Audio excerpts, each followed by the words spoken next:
It is a podcast being recorded on Easter Sunday, but posted on the Tuesday after Easter Sunday. I know. So that's why if you're trying to catch a visual, you ain't getting it. Yeah, you know, sometimes you have to look back at the week and say, I've showered too much. I have used heat products too often. Yeah. And the heat protectant spray is not doing what it was. The reason why we're filming early is I have a little surge planned, a little exploratory. So hopefully they find nothing. But I'm pretty sure you go into Hopefully an exploratory. it's not Dora the Explorer. No, I'm pretty sure you don't go into these surgeries thing. They're going to be like, you're great. We found a treasure. You're scheduled for a follow-up surgery. So we're getting out of the way so I can get my week cleared because I will be MIA out of commish. But before you think the group is unbridled, client lambasting safe haven, I'm still working. Listen, I may be in a hospital bed, but these little clicky thumbs, they still be working. They'll be like, ma'am, we need you to put your phone down to begin this surgery. So jumping into this, because it is Easter Sunday and Teacher Appreciation is coming at us and Mother's Day is coming at us. And I know. Father's Day. Actually, I'm going to pull up the countdown calendar. Yeah, Easter was so late this year. Past years, it's very much early in April. This was the I heard a bitter collective end. voice of bakers just moan when you said that, because that has been the biggest gripe. Yeah, for sure. So today is actually Easter. So bakers are literally putting up the egg cookie cutters, but they're having to snag. And that's the question. Which ones do you snag? Do you need to focus on teacher appreciation? Do you need to focus on nurse appreciation? Father's Day right around the corner? That's a great question, because this is the time before the big great lull. It is. So you kind of want to be like, I want all these. If you want to pad your pockets, you got to be strategic in what you decide that you're going to offer. Okay, what we don't want to do. This is a Sunday, so I'm going to change the date to Tuesday. The 22nd of April. Okay, go on. Okay, so what you want to do is, if we need to pad our J months, our slower months with some cashish, we want to make sure that we strategically choose the right thing to focus on. Here's the thing. We all have different audiences, so the answer isn't going to be just one answer that works for everybody. It's going to come down to you looking introspectively in what you've done the past year. Introspectively. Amazing. That was a very good word for me. On a Sunday that I've worked 7 straight days. Introspectively. Yeah. It's a very Easter word. Okay, so I've got the calendar countdown. Here's what's headed our way. Granted, these are most common. That doesn't mean they're exclusive. So there's some that even are here that you just... Sure. These are the ones I see most bakers post about. Somebody's always like, you left out National Raccoon in a Trash Can Day, and I think that is very offensive to raccoons and trash cans. I want to be like, hey, listen, this graphic to create is my literal hell. I know. And I'm not going to add National... So we're just hitting the biggie. So Trash Panda Day. Yeah, read us. Okay, so Easter will have passed, because today's Easter. Yes. So then we are looking at in the 5th and 6th of May. For some odd reason, they don't start the same day, but they're week-long Teacher Appreciation, Nurse Appreciation. The 11th, Mother's Day. Then it gets kind of messy here because it's graduation, last day of school, and that's different for everybody. It is, but it does landle in May. Right. So I've picked our county. Yeah. And we have graduation is on the 31st of May. So you can see in May we have these wish-washy holidays outside of Mother's Day. Last day of school, I have it first week of June. Yes. Right. Then we have Father's Day, 4th of July. So we're into the J months for those two guys. Yep. I've added this year National Sugar Cookie Day. And it's also I like July. to celebrate it. What do you do for our big holiday? I give everyone a freebie photo to use. I don't know. I see it everywhere. I want to celebrate it as a family. And do what? Make them all do a DIY kit. Like we did class at that Christmas or Thanksgiving class. And then we have back to school again. So really a massive lull in August. So you can see that now in these kind of messy holidays, come the Q4, those holidays fall at the last week of each month, which makes very them great. predictable. Yeah. This Q2, Q3 is rough for bakers because you're like, well, I got to pick one of these. And what if I commit to the wrong one? Christmas, we know you're not committing to the wrong one. Yes. Teachers, but what about the nurses? Was the nurse a COVID thing? And now we don't care about nurses anymore. We do. But I have seen a trending down of posting nurse. Nurse appreciation. Teacher appreciation, always a decent seller. But then that puts us into graduation, a decent seller. Last day of school, a decent seller. And Mother's Day. And you wanted to talk about that. And we'll drive into our list. So we do have a list. Me and Heather figured out a while ago. We work better with lists. Apparently, it is ruining my life. I went to the therapist and she's like, you are turning everything into a list. And I was like, no, I'm not. And she's like, that's a list. And I said, no, it is. You honestly have infiltrated my life with lists. So now I'm like, not as much heavy listed as you, but I'm a lister. I do some heavy listing. Get into the gym, make me list. I don't know why. Lists just allow, it's really how my brain works. Yeah. I feel like when it's written down in listicle form, you can tackle I think it. when it comes to me and you, I'm less of a lister, more of a lisper. Less of a lister, so I have to come up to your lists, which is easier for me to come up than you to come down. Go to chaos. Here's the thing. A lot of software works off of lists, right? So you use a project management software, you're going to create a list and a workflow. You use Google Calendar, you're going to essentially create a list for your days. The reason why I'm anti-ish list is because I actually hold my list to a higher standard than you hold your list. I have to finish the list that day. You're willing, all the books I've read. You're willing to boot a list They said item. the list isn't the prison. The list is just record keeping. I choose what enters the cell and what is banned forever. See, but that's my problem. I feel like I have to hit the list top to bottom. You got to think, or if you want to, you know when you go bowling and you're really bad and they put the bumpers on there? Yeah, sure. That's your list. And it's like, hey, we're just trying to keep you centered. You may not get a strike or a spare. You may actually still get a gutter ball there at the end. So if you're like me and you feel like your list is a prison, then I think you need to actually reinvent how you relate to lists. But I'm getting things done right and left. Right. And that's the goal of the list. But not everything has to get done. That's why I'm like, you know what, bud? You didn't make it. So I'll make Heather a list until they're like, I moved it to where? It's on the list. That thing wasn't speaking to me. And me and it wasn't us. It was just the time and the place that we Okay, take us through our list.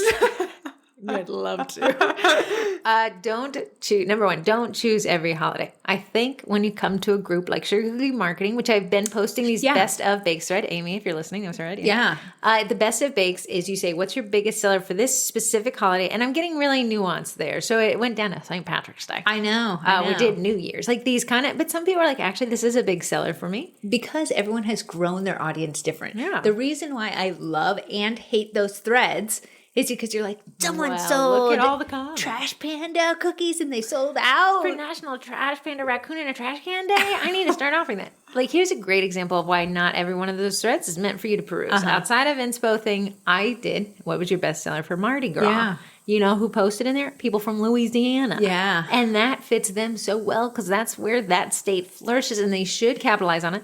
But you guys in Washington State, maybe not. You're as far away as possible from that fun. Right. The beads are not reaching you. So while those threads are awesome and you can glean, is it glean with an N or gleam?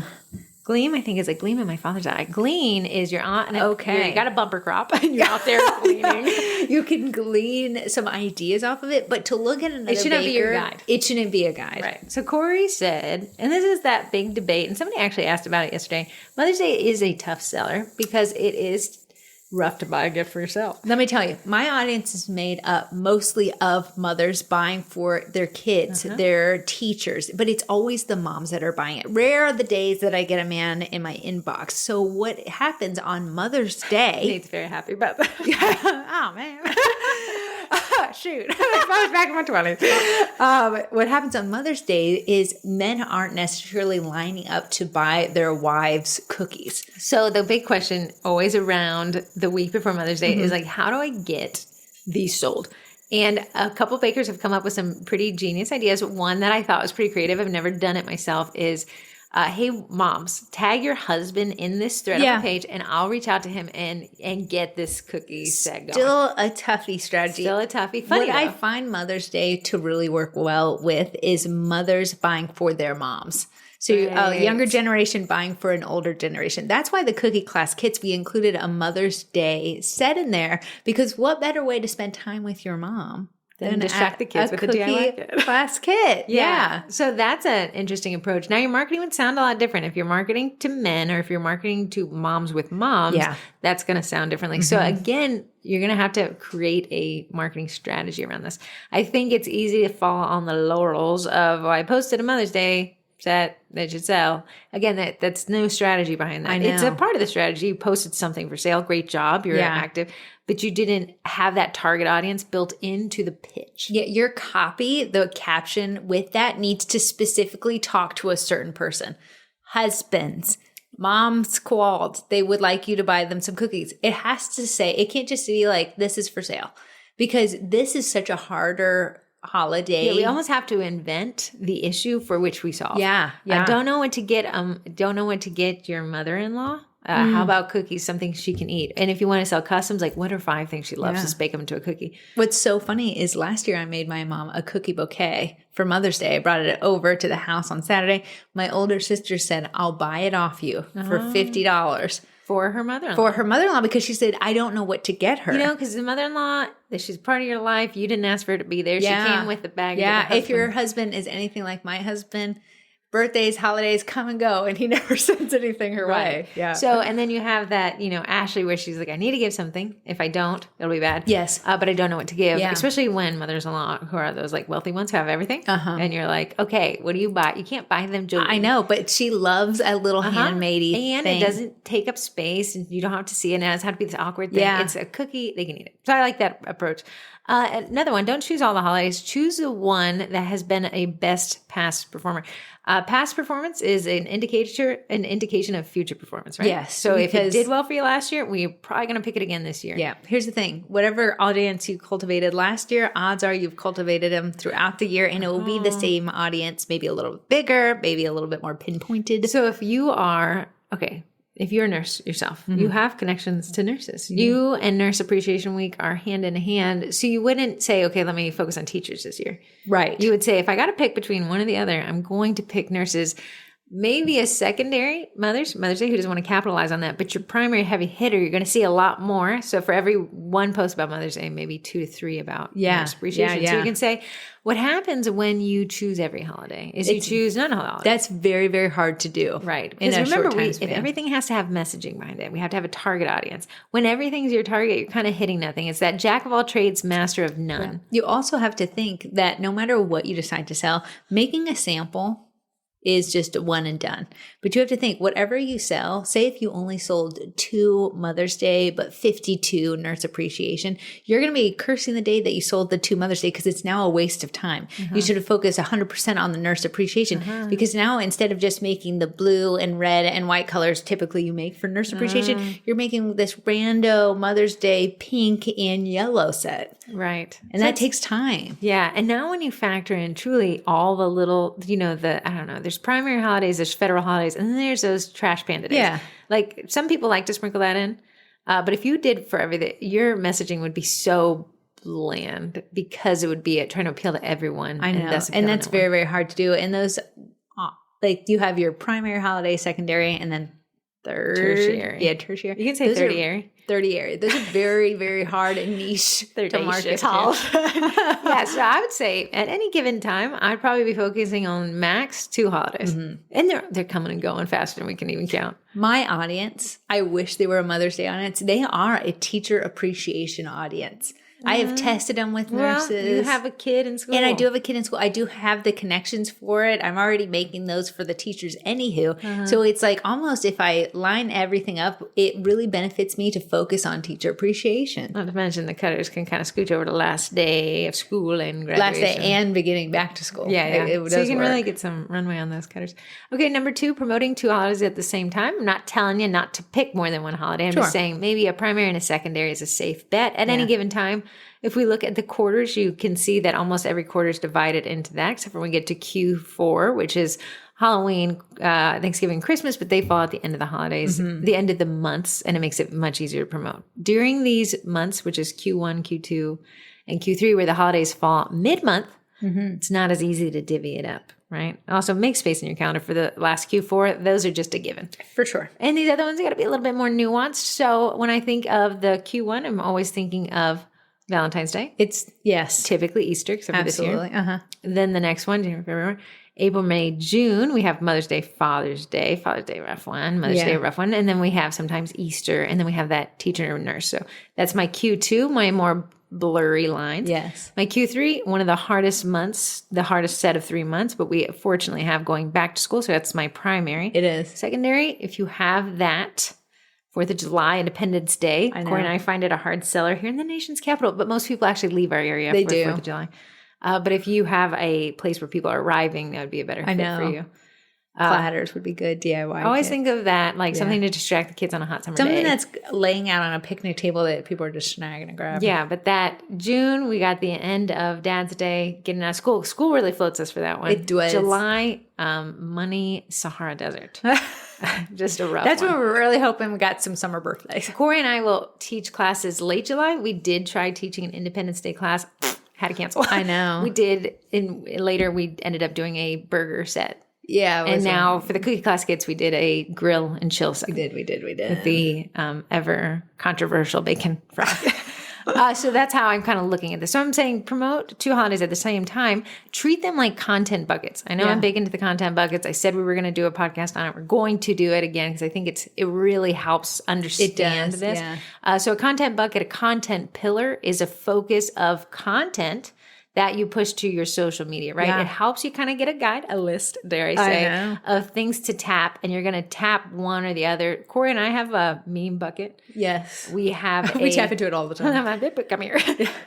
Low engagement, give me a meme. We have the, the class kits tips comes once a month. Right. So we have these content buckets that kind of fit. When you're doing your content buckets during this time where you're like, but I want to offer all 3 holidays, you're going to skip the meme bucket because sometimes too much content coming at somebody, they're going to check out like, it's this page again.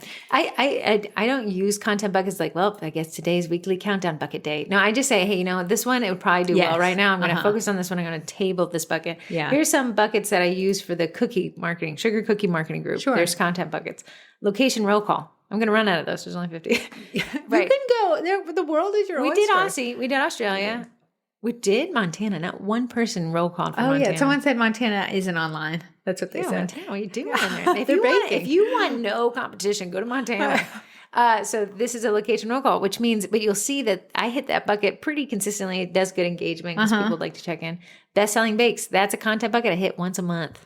Yeah. As there's no holidays, there's no best-selling bakes. I'll hit that 6 weeks out from the holidays so people can be inspired. How you would translate these into your bakery business. You're going to say, what's all best, audience?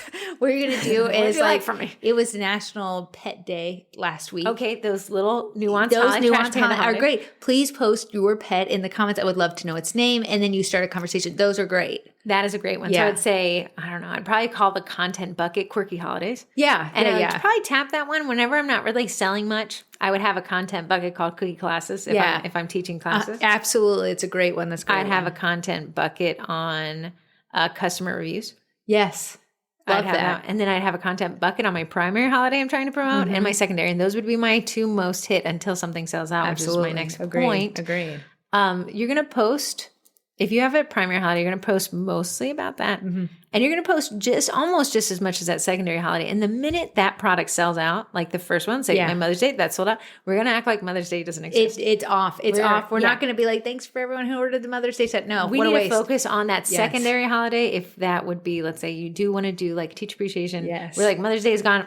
Like moms are taken care of. Teacher. Absolutely. You may be like, but that content bucket, he did his job. He's laid to rest. You can take that bucket and put him in the shed. I know, but we don't want to keep resharing them. If no one can order, you're wasting your newsfeed and your reach. Yeah. And we have more products that we want to sell for other things, so you're going to switch it off. I get that question a lot.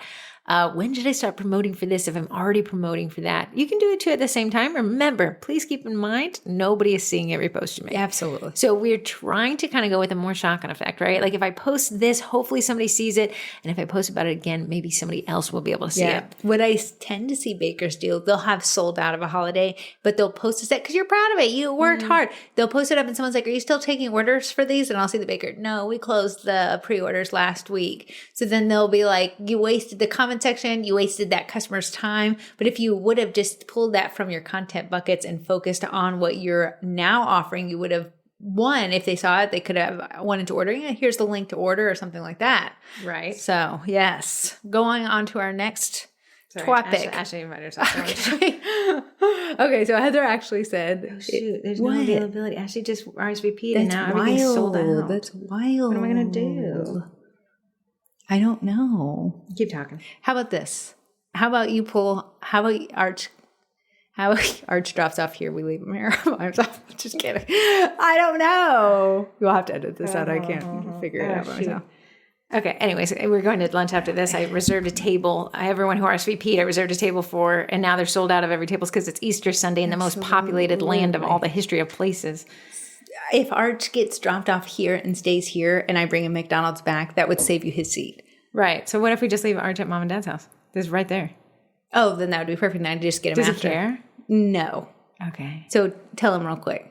Tell who? Tell mom to not bring Arch with her. Okay, you keep talking. In a different... I have no Sorry, idea kids. what to talk about. Oh, yeah, newsletter. You wanted to talk about newsletters. Like, okay, I'm sending out a newsletter. Okay, I've here's got my 2 thing. holidays. Okay, you type and finish quickly. Okay, the next thing is newsletters. In your newsletter, you want it to do all the heavy lifting. Here's the thing. We get them for a split second when they open the email. They might not click to anything. So what we want to do with our newsletters is focus on the biggest holiday that you're trying to sell out of. Instead of trying to fit 4 holidays in one newsletter, that's a lot. There's a lot to ask of someone to pick and choose, and they get lost in the sauce. You get analysis paralysis, and they end up clicking away from your email because they want to think about it, come back later. Make sure your newsletter is doing the heavy lifting with one holiday in particular. Don't post all 4 of them. Just post the one that you know is going to do well, that's going to resonate with the audience that you've cultivated, that maybe one that you did so well with last year that you know it's going to be a heavy hitter this year. Mm-hmm. If it was for me, it would absolutely be teacher appreciation, because I have cultivated my audience that while I do say that I'm a custom cookie baker and I lean more into customs than anything, they know I'll come out of the woodworks for teacher appreciation because my kid is in school and I've been making teacher appreciation cookies for so long. I'd probably say the primary focus of the newsletter is going to be like, this is what I want to sell. This is, if it's choosing one, and then maybe at the little bottom in the footer, you could say also if you're interested. And the minute we sell my primary, my newsletter is going to switch over to that other one. For sure. Right? I don't want to be like, I said, don't list 4 holidays. That's too much. We don't want to be like, and place your order for going back to school too. Like it's almost too far away. So I say focus on your major heavy hitter. Yes. And then if you want to include like in a Mother's Day class. And a little picture. Like we don't have to be fighting for that real estate as equality. Here's the thing. When I open an email, you got about 20 seconds to hit me with a real good header. Really? Otherwise, I'm going to click away. Let me ask you your workflow. Sure. When you see an email, which we get billions. Oh, yeah. Promotional tab, right? So it's already orphaned over there. Yes. It's on their primary. What makes you open it? Is the subject line? Okay, the subject line is the biggest reason you'd open it. What do you think is your motivator? I can guess for you. Okay, go ahead. Discounts. Oh, yeah. Discounts, last minute, last chances, those kind of things, those words. Last chance to order. So you're a big FOMO clear. FOMO gets me every single time, friend. Then you have the different approach. The new drop, limited drop, where it's not the discount, but it still brings in FOMO. Yeah. And then you have that consistent newsletter where it's like, hey, here's a product. Here's the thing. If you did a consistent newsletter and then hit me with a last chance, you're first to see this extra newsletter, I'm going to be more apt to click it. If you're consistent and give me an extra newsletter, I'm like, ooh, an extra newsletter. What am I missing here? What could be in there? You know what I fell for? And then it became a little overly done. Yeah. But it was like, we sent the wrong code. I don't like that anymore. I did like it at the beginning. Oh, when the first person. No, I don't. Not the 50,000th person.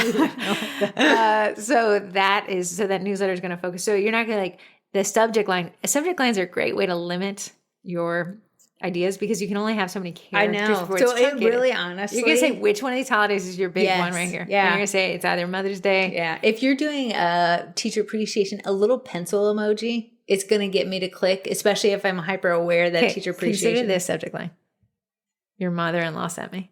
Oh, that could be a great one. And then it's the Mother's Day, what to buy the Mother's Day. And then I would focus on that messaging too. Like Corey's like, I have moms and they mostly buy for moms. So I'm going to focus on that messaging of that mother-in-law, that hard to buy for mom. But if Corey was like, your mother-in-law sent me, and we click on it, it's like Cinco De Mayo is coming up soon. Like we'd be like, Yeah, whoa. my Cinco de Mayo class. I want it since that's the next thing coming up. I want to bring it to your attention. That's a waste of their time and energy. Yes. So when it comes to these newsletters, we got to think of like who's the most likely to open, and when they open, what are they most likely going to want to see, and what's going to make them take that action. Sure. Number 3, when there's 2 holidays, the promotion time does need to increase for more runway. So me and Heather typically say that we have a runway time, and this is just a rough estimate, of 6 weeks when we're doing an event. I like 6 weeks because it gives me just a little more than a month to get the planning in. Yes. So it's not 6 week and I start a heavy promotion schedule. I'm like 6 weeks is my planning stage. Getting things in line to go. Execution stage. Hopefully that you launch in a month's time because and a then month I'd is have, plenty of time. for 4 weeks, which I feel is close enough to launch day or whatever the holiday is that people are like, okay, I can dial in. You'll see, though, for some things where I am lazier because we got to factor in the humanity of us. Yeah. Corey and I will post our class list at the beginning of the year. It does create a wild card in case somebody needs the venue cancellation. You can actually see the cutter shops. As soon as they knew Easter, to get a cutter shop to send you cutters in time for Easter, you have to order about three weeks out. So as soon as the cutter shops knew that you were no longer going to order Easter, everyone in my inbox was, graduation coming up. Here's a graduation Smart, because they say I've got to have, they're looking at more of a 2 month runtime because they got to get you the cutters to start your planning. Yeah, because if you're running a 6 weeks runtime for your marketing, that means you have to have the cutter in hand and decorated. And our Cookie Class Kids membership operates that same way because if we were like, okay, Mom's Day is the 11th, and then on, that's what, May 11th? And May 1st, you got the Mother's Day class, you wouldn't have enough time to promote it. So we drop it on April 1st. Yeah, to give everyone enough runtime. So, I used to say, like, cookers can't, like, really experience a holiday because they've already experienced it a month leading up to that. Cutter shops, you're too much, like, you're, like, already in July 4th. At the Vendy Blendy, a lot of people are shopping for Valentine's Day. They are. And that's how the nature of the beast is. It is. So same kind of your marketing is going to look the same way. I wouldn't, if you want to be a last minute baker, if you have last minute things, you could be that baker that shows up 2 weeks out, 1 week out. Absolutely. You're going to make sales because a lot of people are last minute. And there's some bakers who just don't like the last minute. Yes, absolutely. So there's a place for every baker. There is. And then you have the people that are able to not do last minute but can do Eddie options, which you are.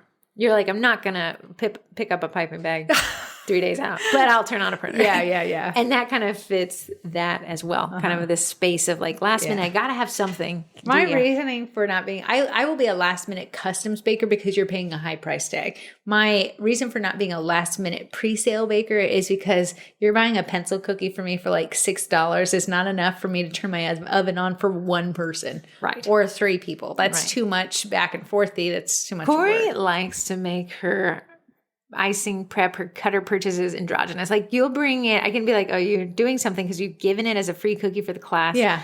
And you're giving it as the giveaway in the community group. And you're also selling it and Archer's taking it to school. This time I'm going to tell you. Corey's going to get some runway. I am going to get some runway. A pencil cookie cutter hates the Corey dog in the door. Number 3, when there's 2 when there's 2 holidays promotion. Yeah. Number 4, once one sells out, completely drop the promotion and focus on the other, which we just hit with that newsletter thing. Yeah. So it's maybe like, well, they said the content buckets, content bucket. No, one content bucket can shut down for the year. Yeah, your content bucket is not it's not a Corey list. It's a Heather list. It can be you're gone. You can be you you can mold it. You went on a couple days. Boot it. You wasn't can really change feeling it. the spark. Okay, so we have the content bucket. Once one closes, we can replace it with another one, and that could be a holiday. It could be a class. It could be I'm out of town, so I'm taking a few orders. So let me do that. Look at the set. Yeah. I think it's always interesting. When I say if you want to not sell anything, do a look at the set post. And if you're taking a vacation in July, do a look at the set post. People won't buy it. Yeah, absolutely. And that is a strategy. When it's intended, absolutely. That's a content bucket I would hit if I needed to throttle orders. Yes. Or like throw back to when I did this, which wouldn't compel me to buy. And if that's the goal, great. Right. Get that in there. But once one sells out, if you're like, okay, that's what I want, you can ask yourself, do I want to get greedy here some more? Or do I want to focus on that other holiday? In which case you're going to table the old holiday, that sold out holiday, that old fart holiday, that sold out holiday. And then you're going to move into that other one, heavier promotion. And people are going to be like, whoa, is she not doing Mother's Day anymore? You sold out, so you're not doing it any longer. Yeah, never heard of her. 5, reach out to past clients who bought for that holiday. The best lead is the warmest lead because the warmest lead is the cheapest lead. Yeah, especially if you have a really good CRM, which me and Heather were discussing, me getting a really good. The biggest issue with CRMs is the consistent use of them. Yeah. A CRM that's only used intermittently becomes a baggage. Here's my thing. I think I would be really good at CRM. A lot of times people Tell them what it is. CRM is customer, what's the R? Relationship management software. Yeah. So a lot of times you have the best laid plans. Like my dentist uses CRM software. I can tell. Because when I'll go in there and she'll be like, every Archer, dentist is using CRM software now. She'll be like, hey, Arch, I see her thing, 9th grade. How's the 9th grade going? But she's been with us for years. She's been with him since he was in 4th grade. CRM softwares, if you purchase one, which Insightly, Nutshell, Zoho, there's so many options. You got to find one that fits you. Some of these are very sales funnel heavy and some of these are more, inventory of contacts. They're pretty fascinating. I can link it to my Gmail, which I have professional Gmail, G Suite. And every email that comes from that contact is stored in the CRM under their name. Meaning Corey, let's pretend Corey ordered cookies from me 2 years ago. Yeah. I can click on, Corey can email me and 2 years have passed. It would be hard for me to find that information, but it's stored in the CRM. So when I click on her email in my CRM, it'll pull in all the history. Now within there, I can customize it further. I can say Corey has a son who is, his birthday is this day and he turned this. So it gives me information. Okay. Corey lives in Lake Ridge. Corey has a police officer husband. Now I have enough information to upsell Corey on that. But now what I can do is I can also go to my contacts and I can filter who bought from Mother's Day, who bought from me Mother's Day last year. Yeah. Because odds are those people who bought from you in the past are willing to buy from you again. Since these holidays are so androgynous, the ones who have purchased from you for teacher appreciation and their kid is still in middle school, that would be a great one to, they could pad your pockets before you even launch anything. That would be the ideal case of marketing. And I know we're like, post on social media. If I could sell out before I even had to post to social media, you best believe I would. And then it would focus on cultivating that other audience for that secondary holiday to pad that as well. Yeah. It could really cut down your whole marketing time unless you don't have any parameters or boundaries and you're like, I'm willing to bake for anybody who orders. But if you say launched your kit, your Mother's Day DIY kit, sold them to the people who bought last year, they sell out and you never even had to post one thing. And that is the most efficient form of marketing because you spent less time, which means you made more money. So now your social media post will be for that next holiday you're trying to, you won't even post Mother's Day. That would be sold out. If you could get your business so dialed in that you sell out to past clients before you have to post to social, you would be the highest margin, lowest cost. That's why CRM is so great. Here's the thing. I get a lot of baby showers orders. Okay. Well, then now I can tag them as this kid's probably 1, 2, 3. 1, 2, 3. You could be with these children all the way up till 18. And it's just getting back in front of the right person at the right time. My oil change place has a CRM they've implemented in the last year. Every first of the month, I get 15% offer for an oil change. Yeah. Any services, right? Then they also have the CRM, my registration when it's due, and they have recalls on my car. I want to say that's fantastic. The dentist office who calls my son every year, happy birthday to Archer. Those aren't great. No, those aren't personal. I would need that from an oil change. Not from the gym I go to. Calls me on my birthday every year. A person is there. Hey, Heather, just want to wish you a happy birthday. Thank you for being a member of great. One Life. We haven't seen you in decades, but thank you for paying your bill on time.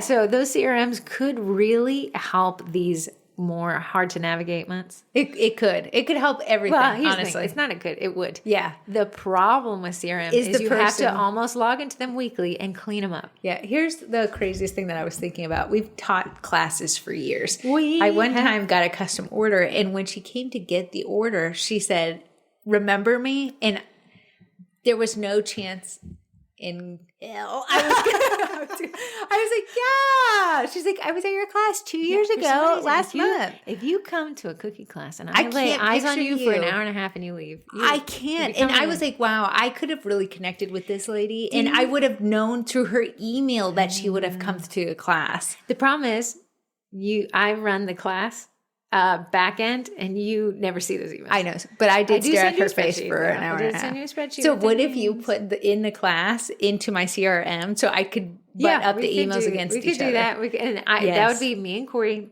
it would be a part of our list workflow. Yeah, because a lot of times people who come to class, I will see them the next day, follow my mixing bowl on social media. Right. So they're in my little funnel. But for me to be able to look at her and be like, I think I've seen you.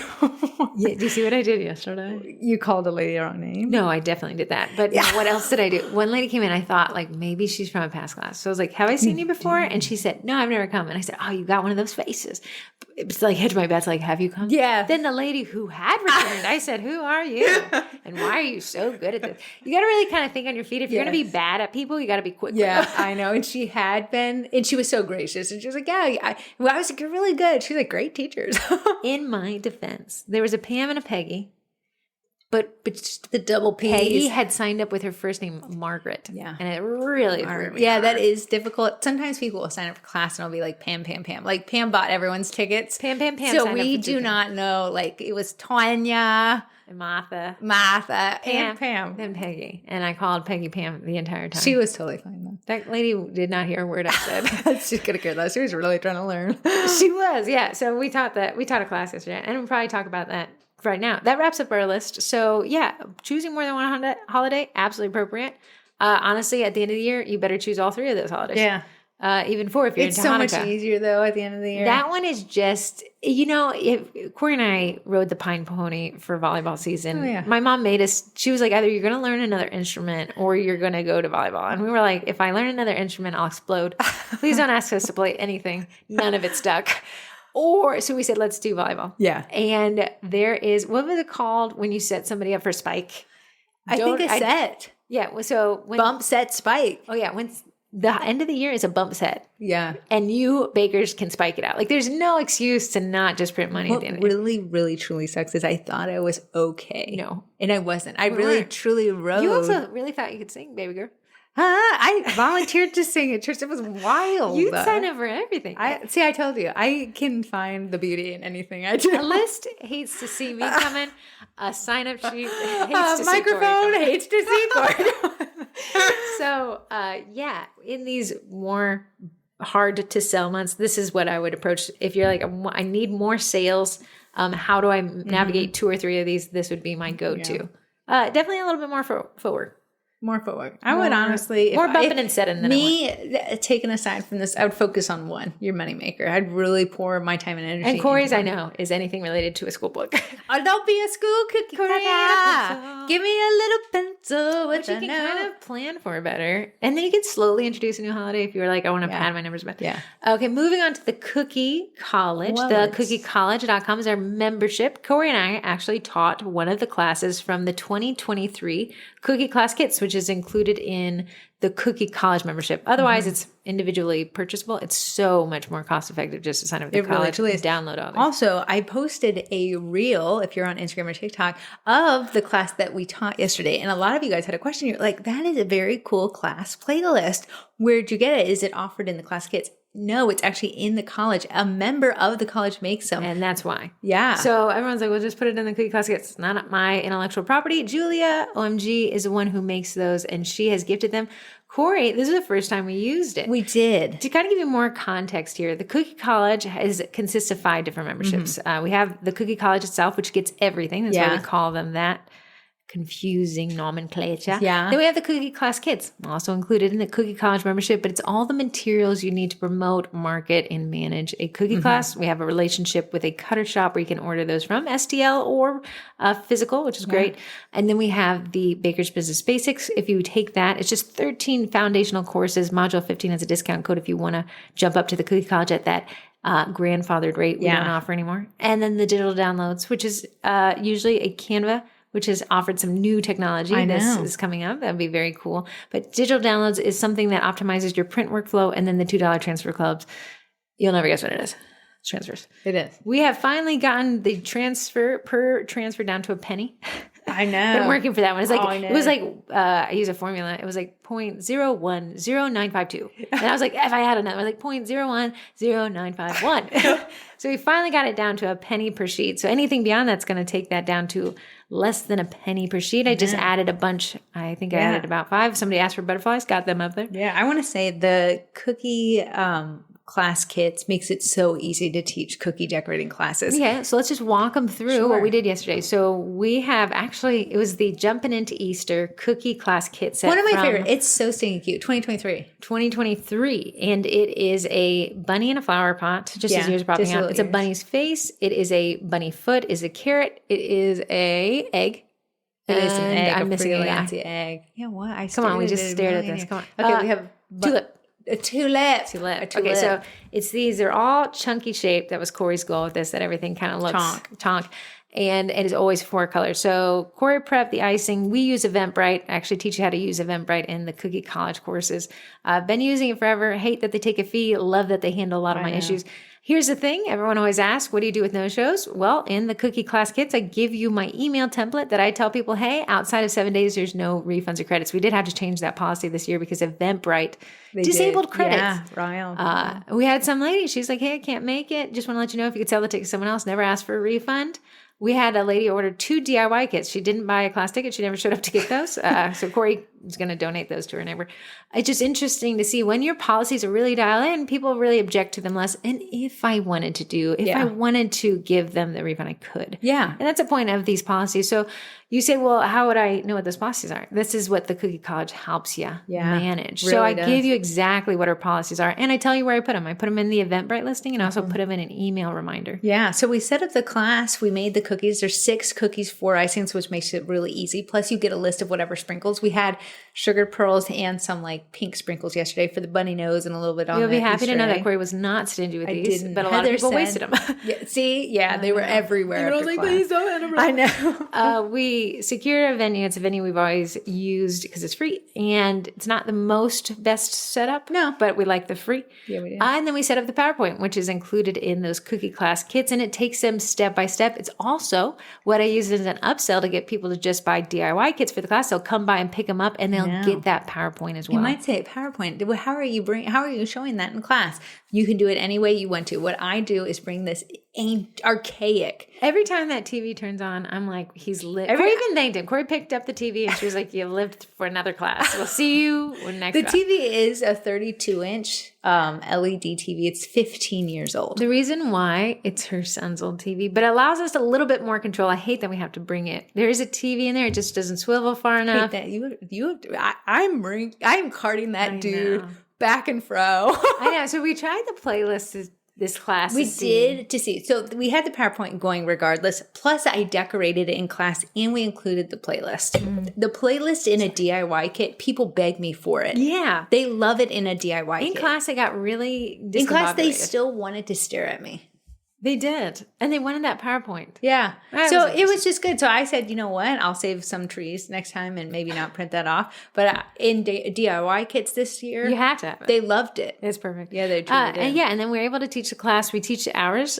We build them out to be taught in an hour and a half because that's how long we teach it. I think we went over 15 minutes just because we got caught up on. Yeah, we did. That one class is an interesting one because we have one wild card cookie, which is the only cookie class kit where we have this, where it's kind of a freestyle. We've learned in the past freestyling. No, it's distracting. It takes too long because people get so lost in the sauce. They want their egg to look unique. I thought the class was pretty good. We wished that people had blended with each other more. Usually we can make the different groups feel like one. This was a little harder. Yeah, there was a group of 3 ladies. They really were there to have a fun time with each other. Totally fine, but they weren't connecting with other people in the room. Right. But they took up 3 seats with almost a whole side of a table. And those bigger groups are always rough. But otherwise, I thought it was pretty good. Yeah, I thought it was. Everyone had a great time, even though they didn't connect well with each other. They connected well with us. And then what we always do, because we always say at this class, hey, you guys want to sign up? This is what it always sells. I say, hey, guys, listen, come to me. Listen, you're my favorites because you're here. Do you guys want to get early access to the Christmas class? Because I can give that to you because it will sell out. Yeah. And they'll all just rush over and grab it. So the Cookie College, if you say, well, I'm interested in teaching cookie classes, I don't really know where to start, sign up for the Cookie College. It's the highest tier membership. If you want to save a couple bucks, actually sign up for the Baker's Business Basics. Get that discount code, go to your settings, change plan, use the code, and then you're in the college for a cheaper price. Nice. You're able to take the cookie classes module, where Corey and I recorded a class and we taught it. And then you get access to those 2023, 2024 classes, and you get the 2025 classes. College honestly is worth it for that. For all those archived classes. So if you sign up for the Cookie Class kits, you get our 2025 classes. But if you want that jump in an Easter class and you don't want to overspend on buying it individually for cheaper than buying it individually, you sign up for the college and get it all. Next year, if the class kits is still in high demand, I will go back to an Easter set. We'll read. Yeah, let's go back to the primary holidays. I think I will. Kind of give us some options. I know. Elbow rooms. Yeah. From years. What's our next Cookie Class kit? We have a Dad's Day, Father's Day. And we just dropped Cinco De Mayo. I got to say the Cinco class has got to be my favorite. Just in terms, very maybe because I love chips It's very and salsa. cute though. It's very cute. It's you might be like, are people really selling Cinco de Mayo class? No. It's not one, but it's now an option for people to do private classes. Yes. Again, the Cookie Class kits, the Cookie College giving you options. Yeah, I think that class, the Cinco de Mayo class, would be great for a brewery.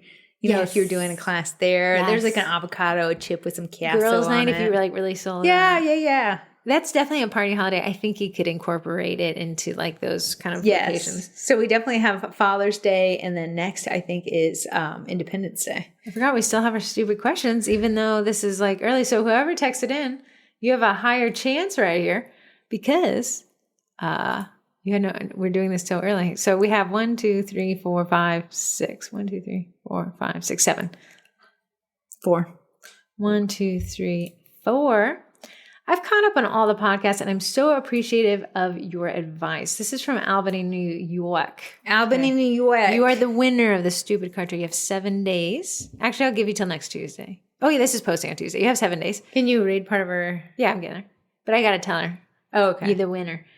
She said, I'm assuming she said, you've grown so much in your delivery. Thank you. And I love the best friend feel of the podcast. Your last podcast hit home, and I fear I'm both a perfectionist and a serial starter, but your podcast advice has helped me open my website when it wasn't truly done. And now that's where most of my business comes from, actually. Now I have to film myself creating cupcake designs. I'm so scared I don't have all the right tech, but I've now set a date. Gasping emoji. Good job. My question, should I start a newsletter or a blog on my website? I don't have time to do both. Thank you. Well, congratulations. Yeah. If you guys missed last week's podcast, it's the perfectionist or the serial starter, but the never executor. Yes. I have all the ideas and I have no forward movement. So she's saying, I launched a website because we said, hey, listen, you can always go back and fix it, but you can't travel back in time and launch it. Yeah. The woulda, coulda, shouldas, it sucks because you're like, if I had only done it earlier, I would have had the results. I know, but you did it. Congratulations. Albany did it. So she's like, okay. I am moving on to another day. I'm making content. Should I start a newsletter or a blog? Okay, we've got 2 options here. Both are great. Yes. I'm going to say right here. I'm going to pick one. Do you have one in your head? I just, hold on, let me think. Okay, I have one in my head.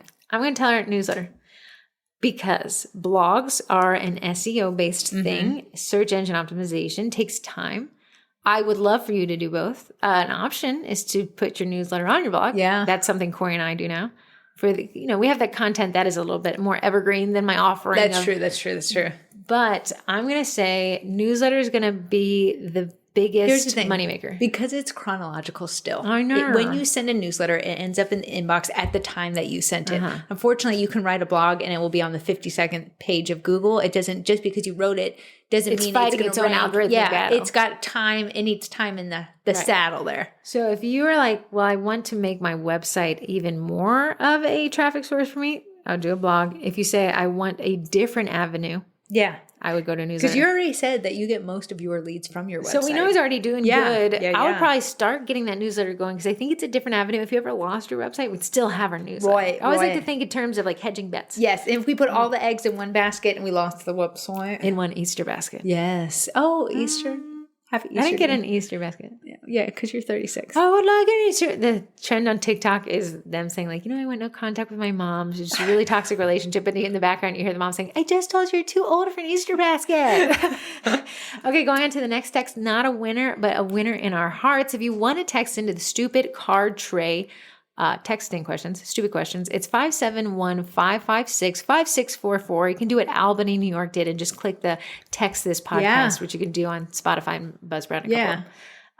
If you don't win, but you still want a stupid card tray because it's stupid cool, use code SUGAR at checkout for 15% off Stackable. And they do run a lot of promotions through the year, meaning you could add the 15% off on another promotion. Yeah, you want to get something for your mother-in-law she'll actually use? It'll be that. She's gonna think stupid in-law. Oh, yeah. You think I think a supercar tastes great, but I think you'd have to really sell it to people. Yeah. Hi, twins. First of all, thank you for all that you do and done for the baking community. All of the knowledge you've shared has helped so many bakers, and the community is better with you in it. Heart emoji. That's so sweet. I was wondering, do you prefer to manually edit photos in Lightroom, or do you use presets that you've gotten for free or bought? Great question. That is a fantastic question because the time of day matters. When you take your photo, if you're taking it in the evening around golden hour, and then you have a preset that's called warm, it's going to make it bright yellow. Yeah, I love presets. So if you're new to Lightroom, it's a photo editing software. You can do it both on mobile or on your phone. On your computer. If you do it on your computer, it's 100% paid. You have to pay for it. The phone has a free version. It does have a free version, and you can do a lot. Then you can upload presets to it. It's through Adobe. I do use Adobe stuff to even to produce this podcast, so we do pay for it. So everything is coming from the paid aspect. Yeah. You buy the preset that matches this time of day, the photo setup. So, Light and Airy is a preset collection I bought, right? They have Light and Airy weddings for the outdoor wedding at golden hour. It has to only touch photos you took at a wedding outdoor golden hour. You can lose a ton of money in presets because not every preset works for every time of day. So I do find that I do not use presets. That is my answer. I do not use them. Make your own preset. I don't. I know what I go to first. I will up the highlights. I will up the shadows. That gives me a good base. And I can see with upped highlights and shadows, if it's too yellow, because if you take a photo in the afternoon, you're going to have a yellow tint. If you take a photo in the morning, it'll have a blue tint. If you take a photo with fluorescent lighting involved, you're going to have a different cast. If you take a photo with shade, your camera, if you have like a designated camera, I think even smartphones doing now, you can tell it, hey, this is what the time of day is. Here's what I'm dealing with. Cloudy skies, overcast. I'm in incandescent. I'm underwater. Yeah. And then the camera will adjust to kind of I think the goal is to try to get it as natural as a perception of your eyes. To me, I say always aim true to color. True to color. And then you can add that little, and it's funny how color produces mood, right? You can add that little color tweak if you say I want more romantic. I want to say though, when you're dealing with icing on cookies, romantic turns white icing yellow. I know. So it looks dingy. So I always say go for brighter, go for true to color. I think because we got that clean food kitchen. Yeah. I don't want to see a kitchen that has romantic lighting. I want to see a kitchen, like I'm talking about like a restaurant kitchen. Right. I want to see that kitchen be blasted white because I need you to see the crumblies and the cruds. Yeah. You got to clean off. So Corey kind of leans into more that white, and then she goes to that brighter thing. So she's dealing with highlights. If you, was it histogram? You'll see that kind of mountain-looking thing. She's going to have the peak of that mountain leaning towards the right. Yes. But I think it's going to be unique for each and every person in each and every place. Yeah, because I've moved over the years, and like at some point, like it was the sun only. I have always lived in a townhouse, and the townhouse is always in the center of the townhouse ring. So I'm always chasing the sun from one house. Like a label, like I think she's a center townhouser. She's a corner townhouse over there. Yeah, so you're kind of chasing the sun wherever this townhouse because you're blocked in on both sides. A house sandwich, and you're in the sandwich. I am a lami in the middle. I am. Last text I'll read, and thank you guys so much for texting in. It has really bumped up this little segment. I know. It was just me and you. Yeah, and we're like anything, and you're like nah. You're like just the IRS. I hope you guys are able to answer this because it's going to drive me nuts until I figure out the answer. Oh my goodness, I'm so curious at this. At one point, y'all were raving about something. I can't remember what they called. I think they were akin to QR codes, but they were a device people can scan. Do you know what I'm talking about? I do. What? Popples. Oh, is it Popple or a Doppel? Popl. Yeah, you liked this. I don't like it. I like the concept of RFID chips. I will say I actually got in the mail. Someone was like, reached out to me, and he 3D prints these, what did you just call it? RFID chips. RFID chips in a themed 3D print. You know what's cool? Because these 3D printers have so much more technology built in. You can pause a 3D print and then put something inside of it. That's what he did. And print on top of it. He actually has, and I promised him. I said I would make a reel to show you guys, but it's a Instagram logo. Inside it is the RFID chip that leads to my Instagram handle. And he told me you're not married to sending them always. Because you can override them. Yeah, you can send it somewhere else. Hard coded ones, and then I thought it was fantastic. Here's what I'm gonna say: the Popple itself, the company, it is a subscription, and that I hate. Is it a subscription just for them, or anything with that RI? No, their Popple thing, to be able to change what it sends them to is a subscription. wild. Some of it's free, but most of the part you'd want it to edit. It's almost like a link tree, and you're paying for the link tree.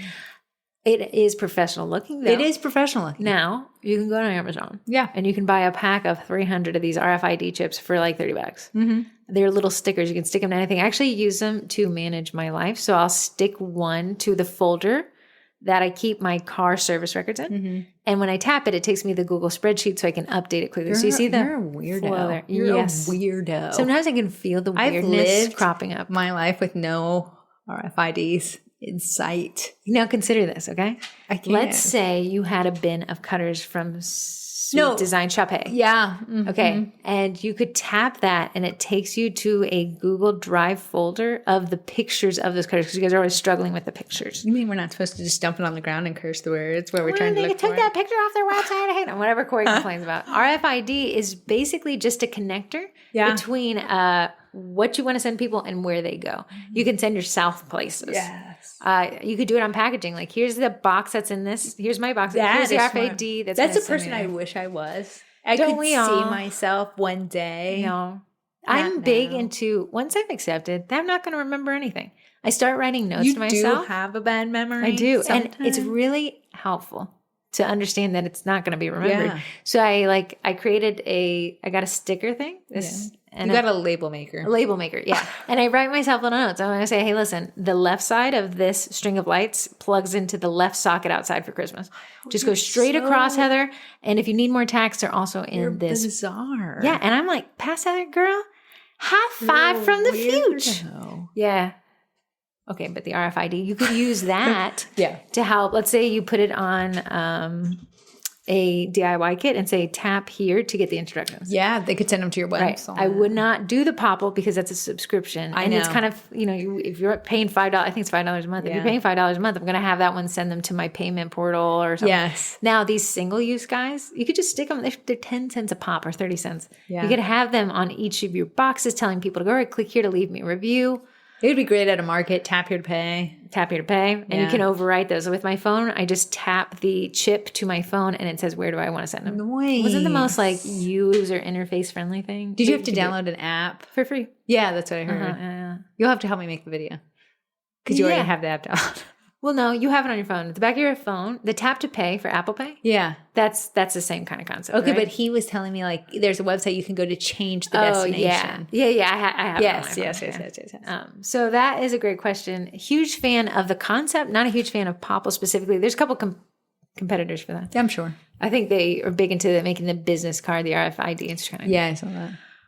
Okay, moving on to our sponsors. I've already talked about the stupid card tray that's Code Sugar. What's Popping Con is coming up. What's Popping Con is so close. It's so close. We got a cute outfit. If you guys want to say, at age almost 40, White House Black Market is my vibe. Maybe it's a little bit fancier than who I am as a person. However, the local White House Black Market, more than you are. Oh, that'll take your knees. I know. The local I'd never buy full price. I can afford it. The local White House Black Market's closing, so they did 25% off inventory plus 15%. You had to get rid of stuff so they didn't have to track it all over. Super expensive. I know. So Corey and I got a cute outfit yesterday. I know. For What's Popping Con. So What's Popping Con goes down May 4th through the 6th in Kent, Ohio. And you're going to have the biggest names in the popping world there. And for some odd reason, whatever happens to cake poppers when they're being molded in the oven, they become very nice people. They are so stinking nice. Much you got like the Amy, cake. who's running it. She's the pop-tastic. I said she's the brains behind the popperation. That's hilarious. She is. Thank you. You have some huge names. And I've seen these people, the people they're having there on TikTok, and they got millions of followers. Here's the thing. If you're like, well, I don't really know if I want to. It's actually more of a marketing and business side, I think, with the add-ons of how to make them. So I'm looking at The Price is Right, building a sweet business that pays you back. That's one of the core classes. Make a brand that pops, creating a sweet identity for your cake pop tips. It's so funny because I didn't give her the title of our segment. I just told her what it was about. Yeah. And she's writing all these adorable puns. She did for us. Hold on, let me She loves a great pun. She's a pun god. Sell where you scroll, turning local community groups into profit powerhouses. This lady thinks there's peas. She got peas right on the tip of her tongue. This is really cute. So they've actually published the publish the schedule. You can look at that at what'spoppingcon.com. Use code TWINS to save $25. Yeah. They still have that introductory pricing. It is their first year. But we'll be driving up there. What a fun way to meet local bakers. 2, Cake Pop Con. I don't think there is one. And if you ever wanted to look at what a brick and mortar and what it takes to, Amy has one. If you stay the extra day. Yeah. There's no cost to the extra day, but you could go to her brunch. I'm not sure if that's paid or not, but at her brick and mortar. Yeah. It's on Wednesday. And she has a cake pop truck. Oh, wow. Yeah. And this brick and mortar. And I mean, they're pushing out so many cake pops per day. Here's what I want to say about Amy. She was a Vendy for the Vendy Blendy this last year as her first year. She is a business lady. Yeah, she really is. And I'm not saying that the rest of us aren't. I'm just saying that this lady is like, I put my name on it. It's going to be nice. Yeah. It's going to be good. Yeah, she's fantastic. And she's just a sweetheart of a person. Right. So we're going to meet her. You guys could meet us if you wanted to. I'm just saying. If you wanted to sign up for What's Popping Con, there is some things you can sign up for. You don't have to buy the ticket if you just wanted to be around. If you lived locally, you could do that too. Check it out at what'spoppingcon.com. Did you make the post and pin it to the top of the group? I did. Nice. So if you go to the Sugar Cookie Marketing Group, go to the top where it says the account Featured. name. Yeah, it's under featured. It'll have a blue dot next to it if you haven't clicked on it yet this month, and you can find it. Will be right there at the top. Yeah, and I added the list of add-on classes. If you want to take them for $75, they're on that Sunday. Nice. I'm not sure that you have to have the whole thing to take those classes. You can ask Amy. Just seems like you could buy a class. And Heather tagged Amy in that post, so if you have any questions, you can just I have a lot of the answers. I have most of life's answers, just not the ones about What's Popping Con. I'm sure you have an RFID reader for the rest a list of them. about the life's questions. Next up is Royal Batch. Royal Batch is some meringue powder. It actually, yesterday, I did go crazy. We got those little add-on bags, but I will say, how much did this cost? I can't remember. I'll look it up. I can't remember. Okay, so she does, if you wanted to try Royal Batch, right now, meringue powder is in this shift in the world. Genie's is hard to get. People are having issues with the little... Wilton's is hard to get. Wilton's is hard to get. There's something else going on, too. I want to say, I did check out Enco brand. That is very nice. Okay. There's just unrest in there. But if you want to try out Royal Batch, she does have 2-ounce bags. How much are they? This was not the cheapest thing. It was not the cheapest thing. You can get a sample pack of 10. It's $4.50 each. Okay, but if that you're class making was left, I know. If you wanted to try out Royal Batch, you totally could. They have these sample packs, and you see it's $4. But it's the one that I use, and I used it in class yesterday. It worked like a dream. Everybody loved it. We were very excited. We did raise our prices, so granted that was covered. We raised our prices. Technically, will I not? I won't. I just wanted them to have a little treat. It was our You're never going to do it again? Even the lady that came back from the other class, she's like, this is a whole new set. I know. I said, don't expect it next time. She immediately signed up for the next class. Yeah. But yeah, Bakety Bake Royal Batch code Twins. Saves you 10%. Corey really likes it. Corey Love it. really likes it. I really, really You do. would have thought she birthed it by the way she talked about it yesterday. I know. I'm just so glad that I've now been using it for years and I still like it. Sometimes you can grow old with something and you're like, I don't know. It's not the best. It already has 3 ingredients Talking about in Nate. it. Yeah. That's why I got a second husband. It already has 3 ingredients in it: white food coloring, corn syrup, and vanilla extract. So you don't even have to add that if you don't want to. Next up, we have the Backers Co. The Backers Co. is if I'm using Lightroom, I need the Backers Co. I with don't me. think you, Lightroom, a cookie set are not involved with a backdrop. Yeah, with a backdrop. So it's a backdrop. I don't think you've ever taken a cookie photo No, not on absolutely a not. backdrop. Never.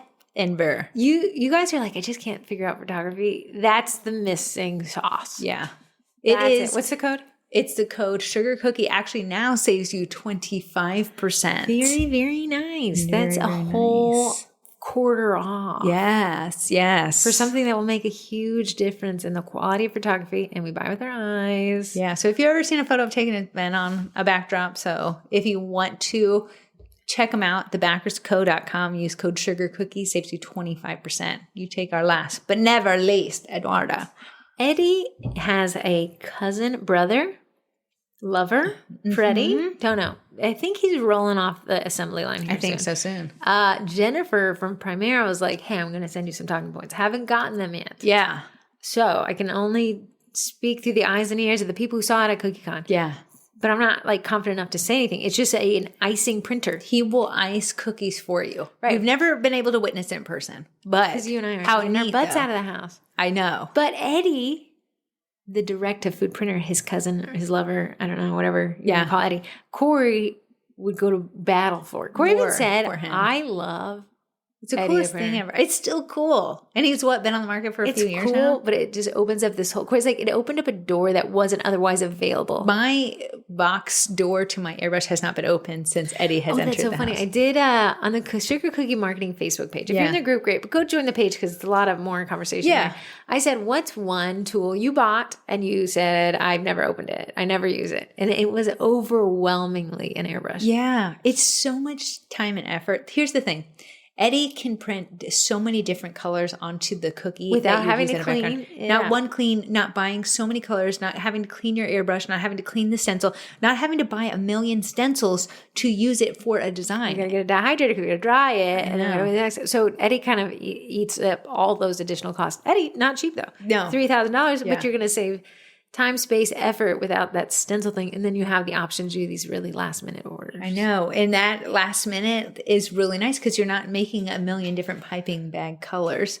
You're actually just you're having a cutter cutting, flooding white, and then printing with Eddie. Eddie Printer Users Group on Facebook. They never made another post about this. Just a couple months ago, they were like, what if we sold Eddie without the carousel? Which Corey doesn't use a carousel. I know it's in my basement. Can you get it? I want to say the only reason is because it is my cookie room tiny. Some people love them. Yeah. Some people don't use them. Corey does a manual feed, which you can do. But they were like, we'll discount. We may or think about discounting Eddie I think that's kind of and genius. not giving you the Yeah, carousel. yeah. Which is not a bad idea. Honestly, I feel like there's a ton of carousels on the market that you could be like wheeling and dealing, and like you could just buy The that trays. There's trays that work with They that are, carousel. there are, And then there's yeah. trays that work with manual Yeah, feed. So it depends what your goal the type of is. baker. Yes.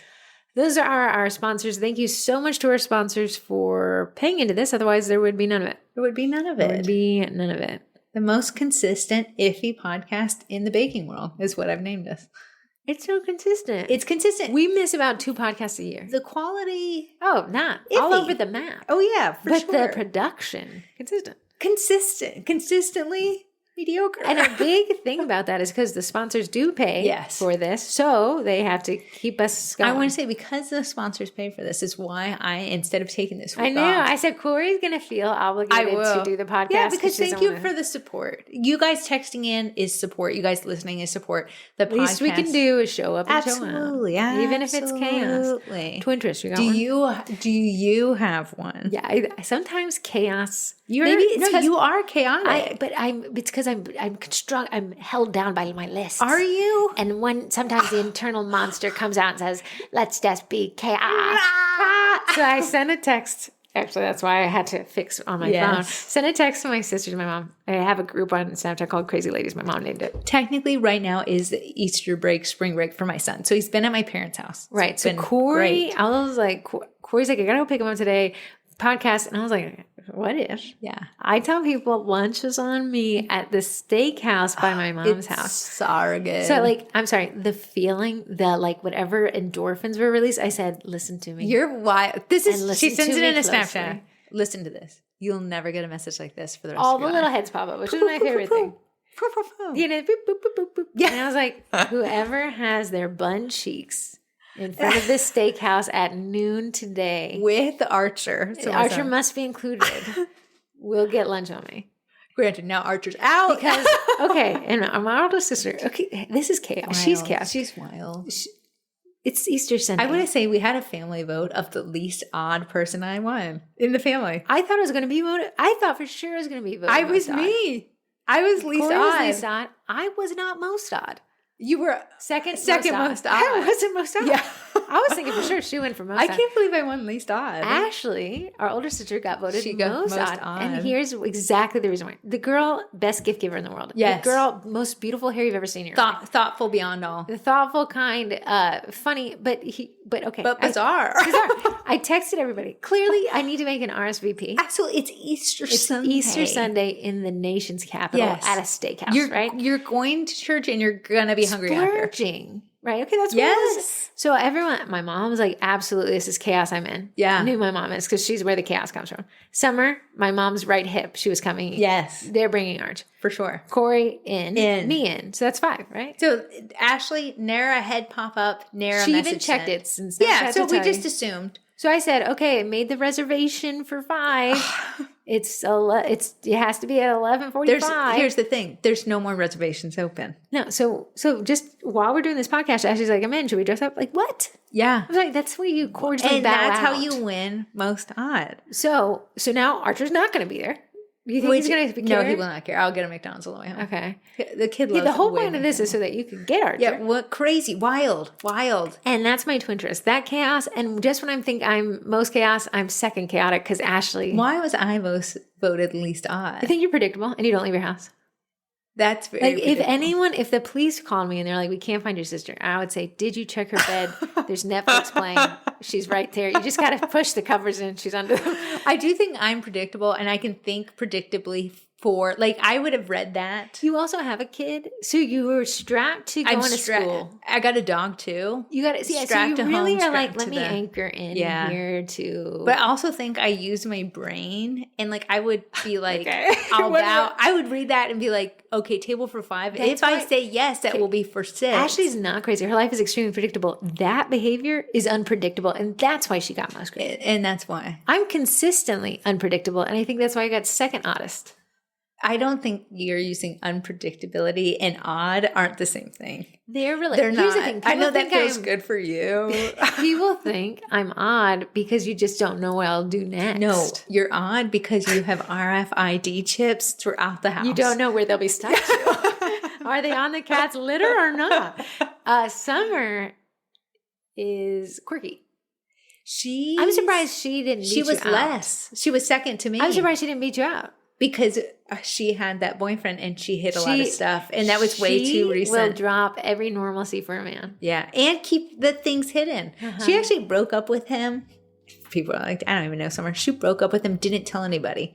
Had Corey and I write the Hail Mary text without having told us they broke up. Yes. So Corey and I are like, hey, we really, really, really, really. Okay, because that's what you do with sisters. We all crafted a text when you're bored, you're willing to take on any new When thing. somebody has that, like, I think I said, what if we all wrote a text together? And usually people shoot down my stupidity. Yeah. She was like, absolutely. Everyone grab their phones. I want you to open your notepad. We all had to write our own. I was like, how we would do it. And then we combined the best parts of them. We were like, Corey, that was a little too that was a little too there. on the nose. And then Heather, you're a little too. So we combined this perfect text and we sent it. But the whole time my mom's making faces at Summer, which Corey and I are not privy to because we have no idea what's going on. Yeah, we're just trying to figure out this relationship. So we send this Hail Mary pass text, and it's kind of laying it out, kind of the healthy relationship. We're like, hey, I really like you. I'd like to pursue this. I need to know what the boundaries are. Are you willing to continue this relationship? Are you in or are you out? Yeah. If you're in, I'd love to be. Yes. It was very well written. And kudos to me and you for that. Corey calls me on the drive back home, and she was like, should we have gotten involved in there? I was like, shoot, I had that little thought, and I thought if I had it by myself. And it was an uneasy feeling. It was an uneasy thing. And so we were like driving, and usually I don't even take phone calls because I have to shift the car, but I was like, this is that important. So I'm like shifting with my left ankle. And I'm like, right, we're fine. She asked us to, right? Yeah, I was like, she's totally fine. And we're like, the text is great, and we'll help them. Yeah. 20 minutes later, I'm getting ready to get into the shower. I'm changing clocks or something because it was that day. And Corey calls me, and she was like, did you check your phone? And I said, no. And she's like, and I said, just the fact that you're calling me is not a good sign. Abort. So he was like, yeah, I actually don't want to pursue this at all. And he's like, and when we broke up, I thought, and I said, right there. I said, we're missing a little piece. We're missing. We're missing a big chunk of a conversation that we were not privy to. So we couldn't have addressed it right there. We did all these. You're great, Summer. It's not him. Yeah, it's not him. It's you. You're amazing. Yeah, and then she kind of like was fine. And then so I was like, when the dust settled a couple of days later, I was like, quick question. What was that part in the middle where he referenced when this already happened once? Yes. And Summer's like, yeah, I was hoping you wouldn't pick up on that. We actually already broke up and I told nobody. And I was hoping this would kind of stir him back. I was like, okay. And that's why it's just odd. You're second odd to the least honest, which is me. I told my aunt. She immediately calls her oldest son and says, rank everyone odd. Then they had us rank. They had Jess rank the cousins. Who is the most odd? Jen of their family. Jen is odd. He ended up ranking them in terms of who he didn't know the best. So he said, "Oh, that's not good." Yeah. So he was like, "Well, I know Jen." Yeah. So did Deed agree you were the oddest? Me? Which I think Jess put me at least odd because he said he didn't want to lose his favorite cousins. Yeah, but that was bribery. So that was genius. Bribery. Yeah. No, I don't. I do thought the entire thing was fascinating. They were surprised Ash got voted most odd, but when the evidence was laid out, okay, we gotta go to lunch. All right, come on.